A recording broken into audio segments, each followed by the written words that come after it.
গত 15 বছরে কখনো দেখেছেন সাংস্কৃতিক অনুষ্ঠানে সরস্বতী মন্ত্র পাঠ করতে বা কোনো স্কুলের অনুষ্ঠানে সরস্বতী মন্ত্র পাঠ করতে সোশ্যাল মিডিয়া দেখা গেছে? দেখা যায়নি। হ্যাঁ, মাঝে মাঝে দেখা যেত আমাদের প্রাক্তন মুখ্যমন্ত্রী মমতা বন্দ্যোপাধ্যায় ভুলভাল কিছু সরস্বতী মন্ত্র পাঠ করতো, সঠিক মন্ত্র পাঠ করতে পারতো না। এছাড়াও 15 বছরে আমরা অনেক কিছু দেখেছি। স্কুলে সরস্বতী পুজো করতে দেওয়া হয়নি, বন্ধ করে দেওয়া হয়েছে। সরস্বতী পুজো রাস্তায় করতে হয়েছে।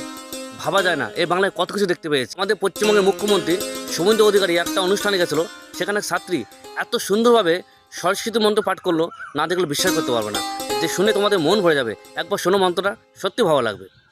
शुभ्रवस्त्रावृता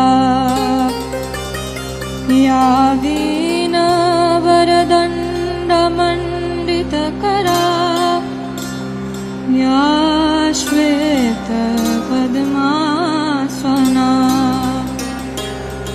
या ब्रह्मच्युतशङ्करप्रभृतिभिः देवैः सदा वन्दिता सा मां पातु सरस्वती भगवती निःशेषजाड्यापहा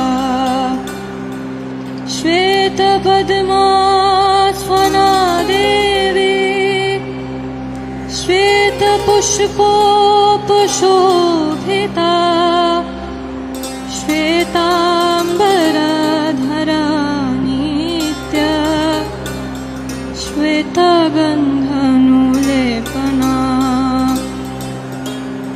वन्दिता सिद्ध्यगन्धर्वैः अर्चिता सुरदानवैः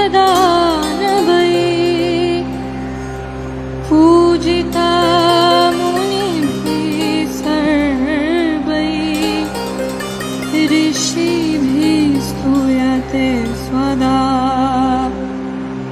भद्रकल्लै नमो नित्यं सरस्वत्यै नमो नमः वेद वेदांग वेदान्त्य विद्यास्थाने भयेव च। আশা করি সরস্বতী মন্ত্র শুনে তোমাদের খুব ভালো লেগেছে। যদি ভালো লেগে থাকে তাহলে মতামত কমেন্ট করে জানাবে আর ভিডিও শেয়ার করবে।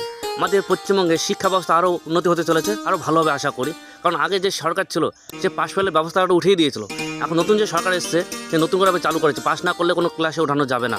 শিক্ষা ব্যবস্থা আরও ভালো করছে, যাতে করে আমাদের ছেলেমেয়েরা ভালো শিক্ষা পায়। আমাদের রাজ্যের শিক্ষা ব্যবস্থা অনেক অনেক ভালো হয়, যাতে করে ছেলেমেয়ে ইঞ্জিনিয়ার, ডাক্তার ভালো ভালো কিছু হয়, আমাদের দেশের রাজ্যের নাম